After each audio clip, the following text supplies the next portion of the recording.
Oi, meu nome é Padre Mike Schmitz e você está ouvindo o podcast A Bíblia em um Ano, onde encontramos a voz de Deus e vivemos a vida através das Escrituras. O podcast original, The Bible in a Name, foi produzido pela Ascension e essa é a versão brasileira, traduzida pelo Heitor e dublada pelo Leandro. Usando a linha do tempo da Bíblia A Grande Aventura, vamos ler de Gênesis até Apocalipse, descobrindo como se desenrola a história da salvação e como nos encaixamos nessa história hoje.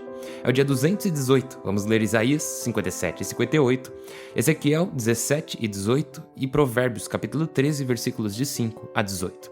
A Bíblia que eu uso, como sempre, todos os dias é a Bíblia da Grande Aventura da Ascension em inglês. Você pode acompanhar usando qualquer Bíblia que você preferir, porém recomendamos a Bíblia do Peregrino. Se você quiser saber quais serão os próximos capítulos ou marcar o quanto você já leu, é só baixar o nosso plano de leitura de graça no link na descrição do vídeo. E você pode se inscrever no canal e ativar o sininho. Assim vai ficar mais fácil de nos acompanhar diariamente. O que eu imagino que você já tenha feito, né? Porque é o dia 218 e, como eu disse, vamos ler Isaías 57 e 58, Ezequiel 17 e 18 e Provérbios 13, versículos 5 a 8. O livro do profeta Isaías, capítulo 57. O inocente perece e ninguém faz caso. Levam os homens fiéis e ninguém compreende que levam o inocente diante da maldade, para que entre na paz e descanse em seu leito, aquele que procedia com sinceridade. Idolatria. Aproximai-vos, filhos de bruxa, estirpe de adúltera e prostituta. De quem caçoais abrindo a boca e mostrando a língua? Não sois filhos ilegítimos, prole bastarda? Vós que entrais no cio em meio aos carvalhos, sob qualquer árvore frondosa, que degolais crianças nas correntezas e entre as fendas das rochas. As pedras lisas da torrente serão tua herança, elas serão tua porção. Em sua honra derramava libações e oferecia sacrifícios. Sobre um monte santo e elevado colocavas teu leito, aí subias para oferecer sacrifícios. Poderá isso aplacar-me? Atrás das folhas da porta colocavas teu emblema. Prescindindo de mim, tu te desnudavas, subias ao leito e o alargavas. Tiravas partido de teus amantes, com os que gostavas de deitar, olhando o falo. Ias a Moloque com unguento, prodigalizando perfumes. Enviavas longe teus mensageiros, tu os fazias descer até o abismo. Tu te cansavas de tanto caminhar, mas não dizias, é inútil. Recobravas forças e não desfalecias. Quem te assustava? A quem temias para negar-me e não te lembrares de mim, nem pensares em mim? Não é porque eu me calava e dissimulava, e por isso não me temias? Mas eu te denunciarei tua justiça e tuas obras. Teus ídolos não te servirão, nem te livrarão quando gritares. O vento varrerá a todos, um sopro os arrebatará. Mas quem se refugia em mim terá o país como herança, e possuirá meu monte santo. Consolo. Aplanai, aplanai, desembaraçai o caminho. Tirai todo o tropeço do caminho do meu povo, porque assim diz o alto e o excelso, morador eterno cujo nome é santo. Eu moro na altura sagrada, mas estou com os de ânimo humilde e contrito, para reanimar os humildes, para reanimar o coração contrito. Não estarei em pleito perpétuo, nem me irritarei para sempre, porque diante de mim sucumbirão o espírito e o alento que criei. Por causa do seu delito me irritei um momento. Eu o feri e me ocultei irritado. Ele se afastou e seguiu seu caminho. Eu vi suas andanças, mas o curarei. O guiarei, o pagarei com consolos, e aos que fazem luto por ele, farei brotar nos lábios este canto. Paz ao distante, paz ao próximo, diz o Senhor, e o curarei. Contraste. Os perversos são como o mar tempestuoso, pois não podem se acalmar. Suas águas removem barro e lodo. Não há paz para os perversos, diz o meu Deus. Capítulo 58. O jejum. Grita a plenos pulmões, sem ceder. Levanta a voz como trombeta. Denuncia ao meu povo os seus delitos, à casa de Jacó os seus pecados. Consultam o meu oráculo diariamente. Mostram desejo de conhecer o meu caminho, como povo que praticasse a justiça e não abandonasse o decreto do seu Deus. Pedem-me sentenças justas, desejam ter Deus perto. Para que jejuar, se não fazes caso? Mortificar-nos, se não prestas atenção? Vede, No dia de jejum, buscais vosso interesse, e explorais vossos servidores. Vede, jejuais entre brigas e disputas, dando socos sem piedade. Não jejueis como agora, fazendo ouvir no céu vossas vozes. É esse o jejum que o Senhor deseja? O dia em que o homem se mortifica? Mover a cabeça como um junco, deitar-se sobre esteira e cinza? A isso dais o nome de jejum, dia agradável ao Senhor? O jejum que eu quero é este: abrir as prisões injustas, soltar os ferrolhos dos cepos, deixar livres os oprimidos, quebrar todos os cepos, partilhar teu pão com o faminto, hospedar os pobres sem teto, vestir aquele que vês nu, e não te fechares a tua própria carne. Então tua luz romperá como a aurora, em seguida brotará sadia a tua carne. Tua justiça te abrirá caminho, e atrás irá a glória do Senhor. Então clamarás ao Senhor, e ele te responderá. Pedirás auxílio, e ele te dará. Aqui estou. Se afastas de ti os cepos, e o apontar com o dedo, e a maledicência, se dás teu pão ao faminto, e sacias o estômago do indigente, tua luz surgirá nas trevas, tua escuridão se tornará meio-dia. O Senhor te guiará sempre, no deserto saciará tua fome, tornará fortes teus ossos, serás um jardim bem regado, um manancial de águas cujo veio nunca falha. Reconstruirás velhas ruínas, erguerás sobre os alicerces de outrora, e te chamarão reparador de brechas, restaurador de casas em ruínas. O sábado. Se detens teus pés no sábado, e não traficas em meu dia santo, se chamas ao sábado tua delícia, e honras o dia consagrado ao Senhor, se o honras abstendo-te de viagens, de procurar teu interesse, de cuidar de teus negócios, então o Senhor será a tua delícia. Eu te porei sobre as alturas da terra, te alimentarei com a herança de teu pai Jacó. Falou a boca do Senhor. O livro de Ezequiel, capítulo 17. A águia e o cedro. O Senhor me dirigiu a palavra. Filho de Adão, propõe um enigma e narra uma parábola para a casa de Israel, dizendo: Isto diz o Senhor. A águia gigante, de gigantescas asas, de grande envergadura, de plumagem espessa, de cor mosqueada, voou ao Líbano. Tomou a ponta do cedro, arrancou seu broto da ponta e o levou a um país de mercadores, plantando-o numa cidade de traficantes. Depois recolheu semente da terra e a lançou em terreno lavrado. Semeou a ribeirinha, junto de águas abundantes, para que germinasse e se tornasse videira aparreirada, atarracada, para que orientasse para ela os sarmentos, ele submetesse as raízes. E se tornou videira, e lançou ramos, e se tornou frondosa. Veio depois outra águia gigante, de gigantescas asas e de espessa plumagem. E então nossa videira, embora plantada em bom terreno, junto de águas abundantes, inclinou suas raízes para ela e orientou para ela seus sarmentos, para receber mais regadura do que no canteiro em que estava plantada, e assim lançar ramos e dar frutos e tornar-se videira esplêndida. Dize, isto diz o Senhor. Acaso vingará, ou a deceparão, e se perderá seu fruto e murcharão seus brotos? Não é preciso um braço robusto nem muita gente para decepá-la. Vede, já está plantada. Vingará? Ou murchará quando o vento oriental a açoitar? Murchará no canteiro em que germinou. O Senhor me dirigiu a palavra. Dize à casa rebelde. Não entendeis o que isso significa? Dize, vede, o rei da Babilônia veio a Jerusalém, e prendendo seu rei e seus príncipes, os levou para a Babilônia. Tomando um de estirpe real, fez com ele um pacto e o comprometeu com juramento, levando os nobres do país para que fosse um reino humilde, que não se ensoberbecesse e observasse fielmente o pacto.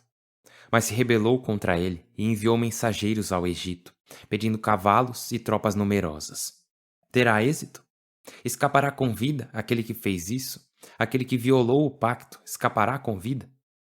Por minha vida, oráculo do Senhor, juro que morrerá no território do rei que o fez rei, cujo juramento desprezou e cujo pacto violou, em Babilônia. E o faraó não intervirá em seu favor na guerra com grande exército e muita tropa, quando fizerem aterro se construírem torres de assalto para matar tanta gente. Desprezou o juramento e violou o pacto. Deu a mão e depois fez isso. Não escapará com vida. Portanto, assim diz o Senhor: juro por minha vida que o castigarei, por ter desprezado meu juramento e por ter violado meu pacto. Estenderei minha rede sobre ele e o caçarei em minha armadilha. Eu o levarei à Babilônia para julgá-lo aí por suas traições e por todos os seus extravios. Todas as suas fileiras cairão pela espada, e os sobreviventes se dispersarão por todos os ventos, e sabereis que eu, o Senhor, falei. Isto diz o Senhor: tomarei um galho do cimo, do cedro alto e exaltado. Do rebento cimeiro eu arrancarei um galho, e o plantarei num monte elevado e solitário. Eu o plantarei no monte elevado de Israel. Lançará ramos, dará fruto, e chegará a ser um cedro magnífico. Nele aninharão todos os pássaros, à sombra de suas ramagens se aninharão todas as aves. E saberão as árvores silvestres que eu, o Senhor, humilho a árvore elevada, e elevo a árvore humilde. Seco a árvore verde e reverdeço a árvore seca. Eu, o Senhor, o digo e o faço. Capítulo 18. Responsabilidade pessoal. O Senhor me dirigiu a palavra. Por que repetis este refrão na terra de Israel? Os pais comeram uvas verdes e os dentes dos filhos ficaram irritados. Por minha vida, eu vos juro, oráculo do Senhor, ninguém voltará a repetir esse refrão em Israel. Sabei-o, todas as vidas são minhas, tanto a vida do pai como a vida do filho. Quem peca é que morrerá. O homem que é justo, que observa o direito e a justiça, que não come nos montes, levantando os olhos aos ídolos de Israel, que não profana a mulher de seu próximo, nem se achega à mulher em suas regras, que não explora, mas devolve a prenda empenhada, que não rouba, mas dá seu pão ao faminto e veste-o nu, que não empresta com usura nem cobra juros, que afasta da iniquidade a mão e julga imparcialmente os delitos, que caminha segundo meus preceitos e guarda meus mandamentos, cumprindo-os fielmente. Esse homem é justo e certamente viverá. Oráculo do Senhor. Se ele gerar um filho criminoso e homicida, que viola algumas dessas proibições, ou não cumpre todas essas coisas, mas come nos montes e profana a mulher de seu próximo, explora o desgraçado e o pobre, rouba e não devolve a prenda empenhada, levanta os olhos aos ídolos e comete abominações, empresta com usura e cobra juros, certamente não viverá. Por ter cometido todas essas abominações, certamente morrerá e será responsável por seus crimes. E se ele gerar um filho, que apesar de ter visto os pecados de seu pai não os imita, não come nos montes, levantando os olhos aos ídolos de Israel, não profana a mulher de seu próximo, não explora nem se apropria da prenda empenhada, não rouba, mas dá seu pão ao faminto e veste-o nu, afasta da iniquidade a mão e não cobra juros com usura, cumpre meus mandamentos e caminha segundo meus preceitos, esse homem não morrerá por causa de seu pai, mas certamente viverá. Seu pai, que cometeu atropelos e roubos e maltratou sua gente, morreu por sua culpa. Objetais: por que o filho não carrega a culpa do pai? Se o filho observar o direito e a justiça e guardar meus preceitos e os cumprir, certamente viverá. Quem peca é que morrerá. O filho não carregará a culpa do pai, o pai não carregará a culpa do filho. Sobre o justo recairá sua justiça, sobre o perverso recairá sua perversidade.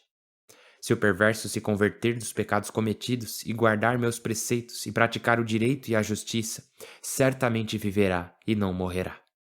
Não serão levados em conta os delitos que cometeu. Pela justiça que praticou, viverá. Acaso eu quero a morte do perverso, oráculo do Senhor, e não que se converta de sua conduta e viva? Se o justo se afastar de sua justiça e cometer perversidade, imitando as abominações do perverso, não será levado em conta a justiça que praticou. Pela iniquidade que cometeu e pelo pecado que praticou, morrerá. Objetais: não é justo o proceder do Senhor. Escutai, casa de Israel, é injusto o meu proceder? Não é o vosso proceder que é injusto?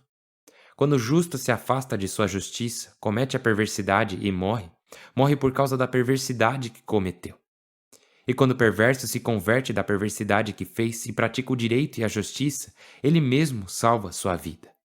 Se ele se arrepende e se converte dos delitos cometidos, certamente viverá e não morrerá. Objeta a casa de Israel: não é justo o proceder do Senhor. É injusto o meu proceder, casa de Israel? Não é o vosso proceder que é injusto? Pois bem, casa de Israel, eu julgarei cada um segundo o seu proceder. Oráculo do Senhor. Arrependei-vos e convertei-vos de vossos delitos, e não caireis em pecado. Lançai fora os delitos que cometestes, e formai um coração novo e um espírito novo, e assim não morrereis, casa de Israel. Pois eu não quero a morte de ninguém, oráculo do Senhor. Convertei-vos e vivereis. O livro de Provérbios, capítulo 13, versículos de 5 a 8. O honrado detesta a mentira. O perverso se torna odioso e se difama. A honradez guarda o homem íntegro, a maldade transtorna o pecador. Há quem se crê rico e não tem nada, quem passa por pobre e tem uma fortuna. O rico paga resgate por sua vida, ao pobre não lhe importam as ameaças. Pai Santíssimo, nós te louvamos, nós te agradecemos muito por nos passar tua sabedoria e compartilhar conosco o modo como enxergas o mundo e também os vossos caminhos, pois ontem nos revelaste que os vossos caminhos não são os nossos caminhos, que os vossos planos não são os nossos planos.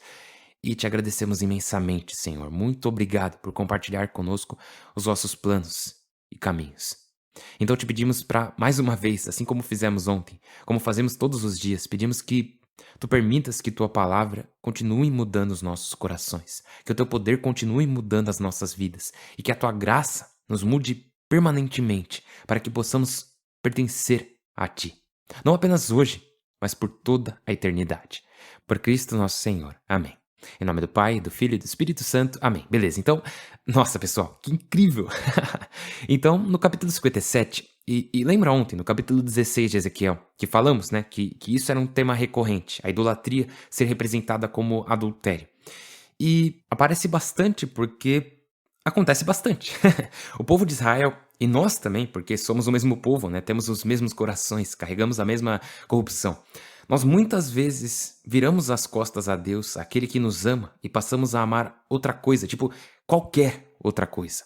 E é disso que se trata a idolatria. Se trata de pegar coisas que são boas, que são importantes, e fazer delas as coisas mais importantes em nossas vidas. Porque é bem raro as pessoas fazerem ídolos de coisas que não são boas. Normalmente pegamos coisas que são boas e fazemos delas nossa razão de viver. E podemos fazer ídolos de... Cara, aqui mesmo no capítulo 57 de Isaías tem um ótimo exemplo. Diz lá: vós que entrais no cio em meio aos carvalhos, sob qualquer árvore frondosa. Então, de novo, a gente vê o adultério simbolizando a idolatria, né? E o que ele quer dizer com em meio aos carvalhos, sob qualquer árvore frondosa? Então, esses carvalhos, essas árvores frondosas, os lugares altos, eram vistos como locais de fertilidade, né? Então, no mundo antigo, as pessoas iam a esses lugares cometer atos impuros, por assim dizer, na intenção de agradar alguma deusa da fertilidade ou algo assim. Então, não só nesses lugares acontecia idolatria, mas também promiscuidade e fornicação. Então, o Senhor está dizendo: é isso que vocês estão fazendo, e não só isso, pior ainda, vocês estão fazendo isso alegando que isso é o certo a se fazer. E isso é bizarro, né, cara? Que eles não só estão fazendo isso, mas na cabeça deles eles estão achando que eles estão certo. Daí também diz lá, depois: as pedras lisas da torrente serão tua herança, elas serão tua porção. Em sua honra derramavas libações e oferecias sacrifícios.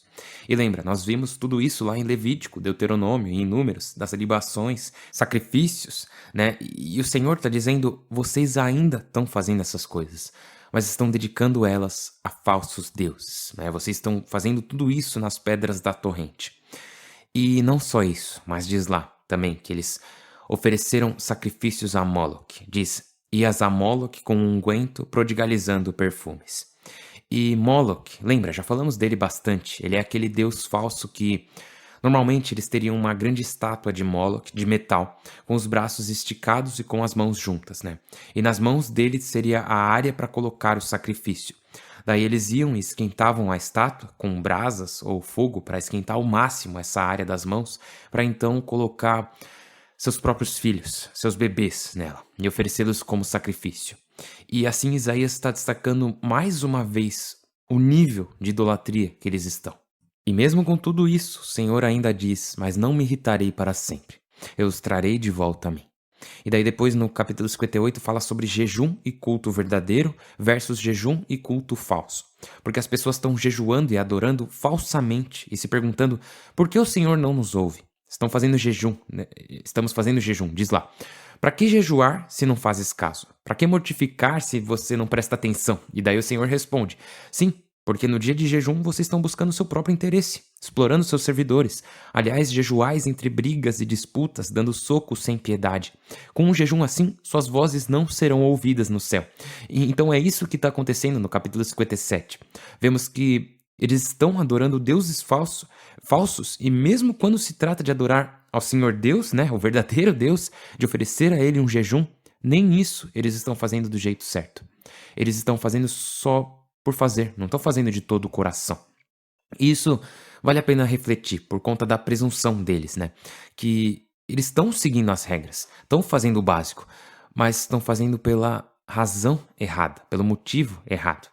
E assim, é diferente de quando, por exemplo, às vezes a nossa motivação ela é egoísta, né? Tipo, o que te motiva é: eu quero salvar a minha vida, eu não quero ir pro inferno, eu quero chegar ao paraíso, eu quero receber bênçãos, eu quero. E assim, isso não é ruim, tipo, não é o ideal, porque nossa motivação deveria ser sempre o amor, né? Mas ainda assim, isso acontece. E tudo bem, o Senhor aceita a nossa oferta, mesmo ela sendo meio egoísta, porque no fim das contas, a razão por trás, o nosso objetivo é pertencer a Ele. E isso é muito importante, porque nesse caso aqui do capítulo 58, temos o quê? Não só a motivação deles é egoísta, mas o objetivo final também é. O que eles querem obter fazendo esse jejum também é egoísta. E isso entristece o coração do Senhor. É algo muito triste, e triste para as pessoas também, porque elas estão oferecendo a Deus muito menos do que ele merece, e muito menos do que elas poderiam oferecer. Agora vamos lá para os capítulos 17 e 18 de Ezequiel, que tem muitas coisas interessantes para falar sobre também. Então, tem uma parábola das duas águias e do cedro. E é um daqueles momentos bem legais onde não só temos uma parábola, mas também temos uma explicação para ela. E a parábola é sobre uma águia que pega um ramo de cedro e o planta, e cuida dele, ele cresce, né? Mas aí quando ele cresce, ela se volta para outra águia, dizendo: Você que deve cuidar de mim agora. Mas aí vem a primeira águia e basicamente destrói ela. Daí Ezequiel explica o significado da parábola. Ele diz: Tá, então, a primeira águia é Nabucodonosor, né, o rei da Babilônia, que pegou uma parte de você. Ele tomou a ponta do cedro, arrancou seu broto da ponta e o levou a um país de mercadores. Porque, né, ele pegou o Sedecias, o rei, junto com os filhos dele até a Babilônia. E daí você tem pessoas como Daniel, Ananias, Misael e Azarias, que também foram exilados para a Babilônia. Eles estão por lá, porém eles estão gerando frutos lá. Enquanto isso, Nabucodonosor tinha deixado uma parte do povo ainda lá em Israel, né? Claro, ainda acontece a segunda onda, onde Ezequiel é levado, mas mesmo assim. Até então ainda tinham pessoas que foram deixadas em Israel. E essas pessoas fizeram uma aliança com o Egito para tentar lutar contra a Babilônia. Ou seja, eles se voltaram a outra águia poderosa. E por conta disso, a primeira águia, Nabucodonosor, o rei da Babilônia, vê isso e diz: Ah, é? Então, se é assim, eu vou destruir vocês por completo. E aí vem a terceira onda do exílio, a terceira etapa, onde ele leva todo mundo de Jerusalém até a Babilônia. E ele deixa para trás apenas os cegos e aqueles que ele considerava inúteis. Então, ao invés de escolher ser tipo um estado vassalo da Babilônia, eles acabaram sendo completamente destruídos. E todo mundo praticamente acabou sendo exilado na Babilônia. E essa é uma daquelas parábolas que depois que você lê a explicação, você fica: Ah, agora tudo faz sentido. A primeira águia é a Babilônia, a segunda é o faraó, e o ramo é Judá, ou o povo de Israel.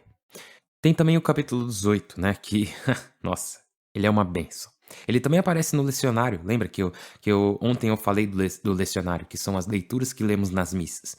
E tem essa parte onde fala sobre a justiça de Deus, que cada pessoa é julgada por sua própria conduta, né? Que ninguém é julgado com base na santidade dos pais ou pela santidade dos filhos, ou ao contrário, pelo pecado dos pais ou dos filhos. E isso é bem importante da gente se lembrar, porque tem algumas pessoas que dizem, minha família toda é religiosa, minha avó tá sempre na igreja.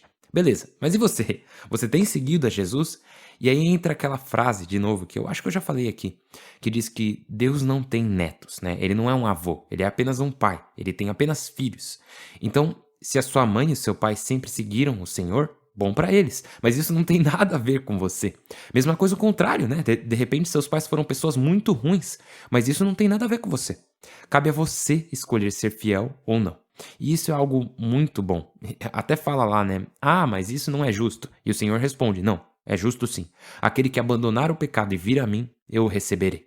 E aquele que se afastar de mim e buscar o mal, eu permito ir.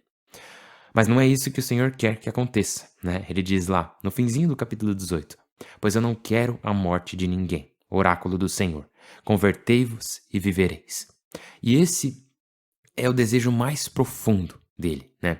Porque ele é amor, certo? Deus é uma infinita e eterna troca de amor entre o Pai e o Filho, com esse amor sendo o Espírito Santo, as três pessoas da Trindade. E o que ele deseja é que nenhum de nós se perca, que nenhum de nós se afaste dele. Ele quer que voltemos a ele e tenhamos vida. E é vida ou morte, né? Tem muita coisa em jogo, mas também estamos falando da eternidade. Então não tinha como ser algo fácil. Estamos falando dessa grande batalha entre o bem e o mal que acontece no nosso dia a dia. Bem e mal, céu e inferno, Deus e as forças do mal. Essas batalhas que acontecem muitas vezes até nas menores decisões do nosso cotidiano. E isso é algo que vale a pena refletir. E agora a última coisa. Eu pensei que aquela seria a última coisa, mas enfim. Hoje, na leitura de Isaías, ouvimos falar muito sobre o Sábado Santo, né? O Sabá. E são passagens muito fortes aqui no capítulo 58, porque o Senhor diz: se detens teus pés no sábado e não traficas em meu dia santo, se chamas o sábado tua delícia e honras o dia consagrado ao Senhor, se o honras, abstendo-se de viagens, de procurar teu interesse, de cuidar de teus negócios, então o Senhor será sua delícia. E assim, muitas vezes criticamos os fariseus por eles se preocuparem tanto com o sábado, mas temos que ter em mente que é bem provável que eles se importavam tanto com o sábado justamente porque eles conheciam o capítulo 58 de Isaías. E também todo o resto do Antigo Testamento, né? Que o Senhor sempre está dizendo que honrar o sábado, o sabá, é algo super importante. Então Jesus vem e honra o sábado fazendo milagres. Ele honra o sábado libertando pessoas. E isso é o que diz aqui pra... Tipo, é aí que tá. Os fariseus estão seguindo a última parte do capítulo 58 de Isaías. Porém, eles estão meio que esquecendo da primeira parte. Eles dizem, não, temos que honrar o sábado. E Jesus está dizendo, sim, eu estou fazendo isso. O sábado também se trata de abrir prisões injustas, soltar os ferrolhos dos cepos, partilhar teu pão com o faminto.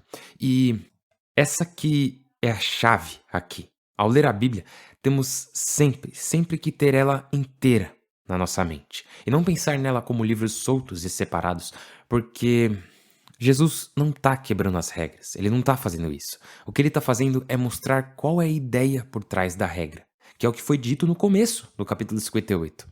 E não só pegar o final do capítulo e tratar como algo isolado do resto. Jesus está dizendo, sim, eu estou honrando o sábado, fazendo exatamente o que Deus disse para fazer através de Isaías no capítulo 58.